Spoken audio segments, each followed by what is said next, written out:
The KTM Super Duke 1290.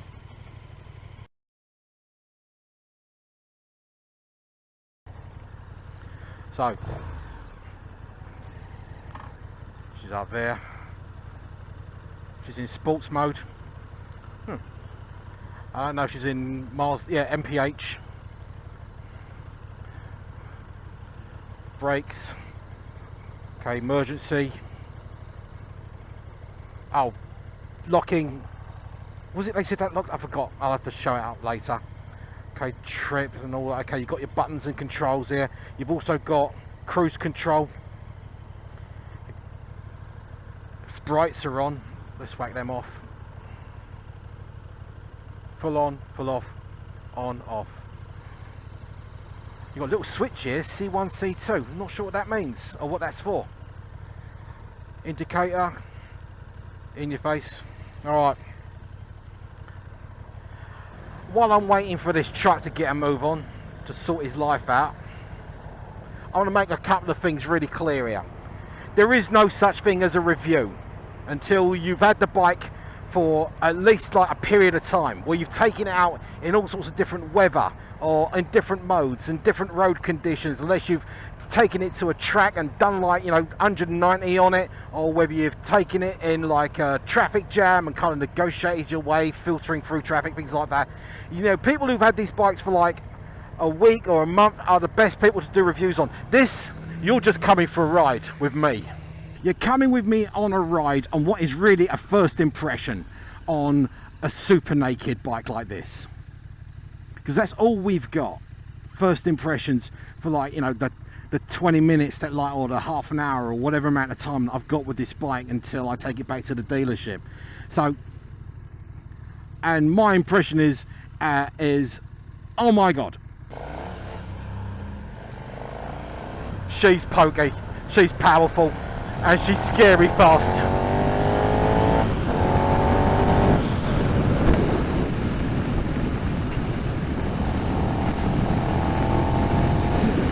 Okay. There are records you can break on these things. As I said, she's in sports mode.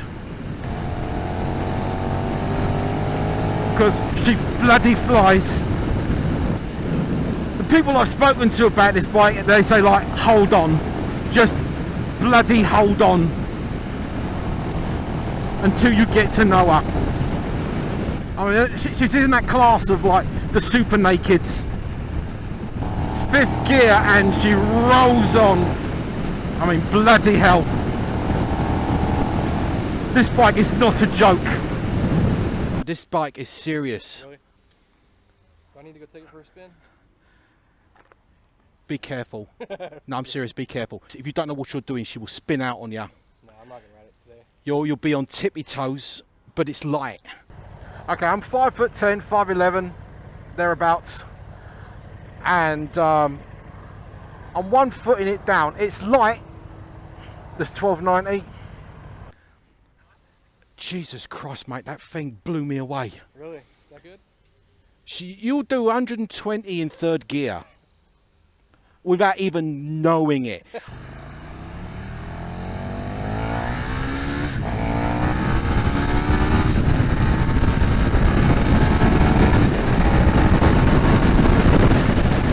I thought I was doing kilometers again. Oh, is it on MPH? No, it's on MPH. I looked at it, it's like, oh, wait. it says MPH there. Uh-oh. I didn't know. I'm like, this is really nice. And oh, me. I'm not going to show that on YouTube or anything. And she's constantly threatening to, like, pop a wheelie. 6th gear. And she's just boogies. Okay, brakes.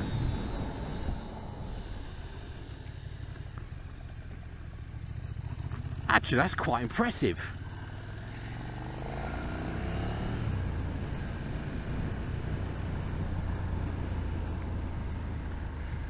Okay, so the brakes are, like, you know, they're progressive and they're really, like, one finger.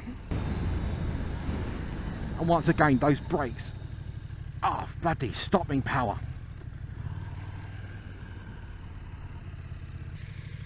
Brembo brakes now. Twin rotor Brembos.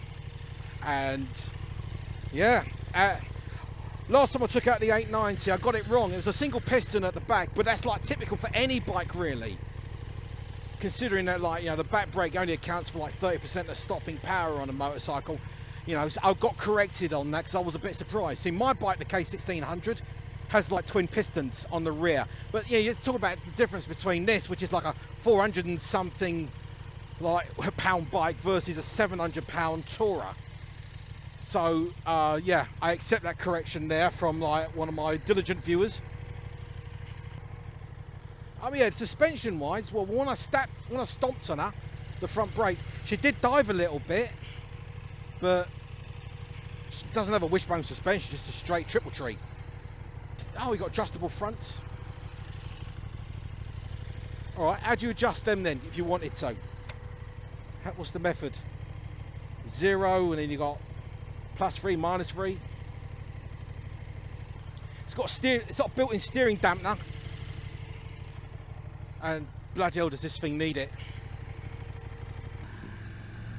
I mean, she's manoeuvrable, she's got suspension.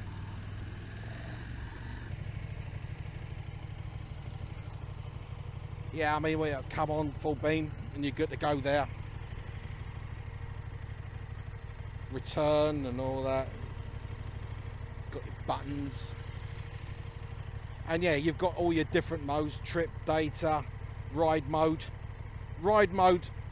sport, street and rain, motorcycle, ABS mode, you've got the different types, road, supermoto, different settings. So you can play about that at your leisure. Right, yeah, the passenger pegs is not so much like an afterthought anymore. In fact, you can take them off if you like one, if you're that way inclined. Of course, whoever gets these sort of bikes is going to do a tail tidy and get rid of all that, but it's actually, you know, seat is actually relatively comfortable considering it's just a pad. Comfort-wise, yeah, I mean, you're on a simple pad. You're not on a luxury liner. I mean, they're doing the best they can with, like, you know, padding of this like this. And yeah, she's incredibly balanced and stable. Look at that straight line, not holding on handlebars or anything. You know, she's not drifting. Like I said, she's light and she's stable and she's very well balanced. You're not kind of flopping around. I mean, you got to hand it to KTM. They know what the bloody hell they're doing when it comes to designing these bikes. Yeah, let's take it all the way. Yeah, the response is immediate. She does not mess about here. I don't know, we're going to have to just kind of gun it a little bit and just sort of see what she can do.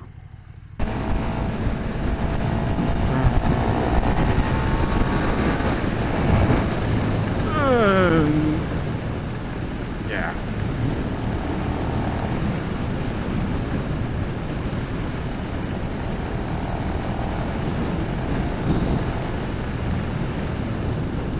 She's got too much power. I haven't even tested the bleeding cruise control on this, but I'm not even going to. Like I said, she's light, which means anybody can ride. If you can touch the ground with this bike, then you can ride it physically. Now, in terms of, you know, what skills you need to ride it, That'll put things in perspective for you. it just basically, here's the thing. Listen, let's put it this way. I think I could take this bike out for a month, and I don't even think I'll scratch the surface of what this potential can do. That's for a track. Yeah. You put that on a track, and you put it in track mode, and Rossi will just be like, I'm absolutely in awe. That is like, wow. Really? Yeah. Good to hear. I'm in awe. It's like, shit. Don't let anyone who doesn't know that you don't think knows what they're doing on that machine. Okay. They will kill themselves.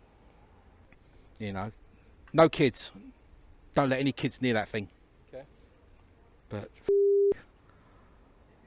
Jesus Christ, mate, I want that bike. I want that fucking bike.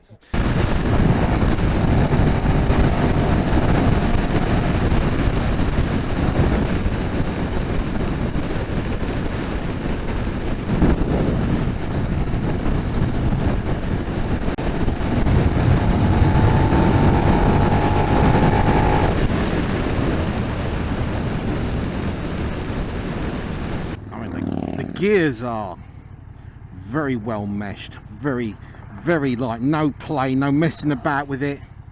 And yeah, I mean, she's a 1290 V-twin, and she's bloody amazing. And everybody warned me, like, you know, be careful with this bike, you know, she bites. Yeah, she bites. She nearly spun out on me when I first pulled out. I wasn't even like opening her up that much. So that's my warning to you, like, if anyone who takes these bikes out for a spin for the first time, she needs a little bit of control. Go easy for the first couple of miles until you get to know it. Take it for a spin. I recommend you take it for a spin. She's not out of control. Yeah. It's just that if you underestimate her, she'll punch you in the dick. If you think you can take the piss, if you think you know it all, you're in for another think coming. This bike is everything that you kind of imagine this sort of bike would be. I mean, the go, the torque, the pressure, it's like this thing can like wheel spin or wheelie you out of control if you don't know what you're doing. This is not for a newbie. Now, you've got different modes with these bikes, you know, you've got like track modes, road and sport, and I think you got rain. I don't know, I'm not playing about too much with the actual display.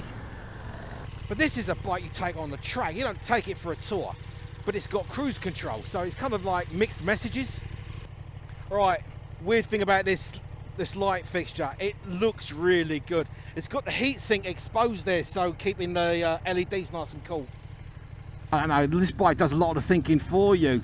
You know, it's got like all the ABS and traction control that they can stuff into like a computer. Alright, well, I'm going to run back to the dealership now because there isn't really anything I can say about this bike that hasn't been said already.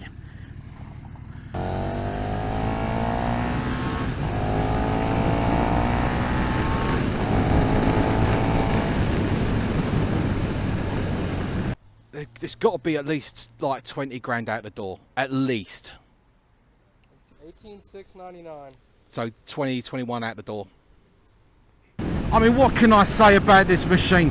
I absolutely bloody love it. Would I own one? Yes, I'd own one. If I had the money in my back pocket right now, I'd be riding this thing home. I'd take this thing on a track. Because like I said, I mean, I've had this bike boogie and I've had it going all over the place. I've had it spinning up and had a great time on it. But I haven't even touched, I haven't even like scratched the surface on this bike's potential. And that sucks. Especially for you who come with me, who might want to rely on what I'm saying to like buy one yourself. Don't do that. Take it out for a ride yourself and work it out for yourself what this bike is like. Don't do anything stupid like, just put an order in just because you're watching this and watching me drooling and enjoying myself and thinking this is it. Shit, Spence. Why isn't that flying out the door now? Why is there not a bunch of people at the door beating you up to get to that bike first? Maybe they don't know we have it. But I don't mind telling you, I got to win the lottery. I hope you enjoyed watching that video as much as I enjoyed putting it together, and if you did, do me a couple of favours. Give me a thumbs up, leave me a comment, and if you're new to this channel, there's a subscribe button down there, and there's a couple more videos hovering around here you can check out. This is the Cockney Biker. You take care of yourselves, and as always, laters.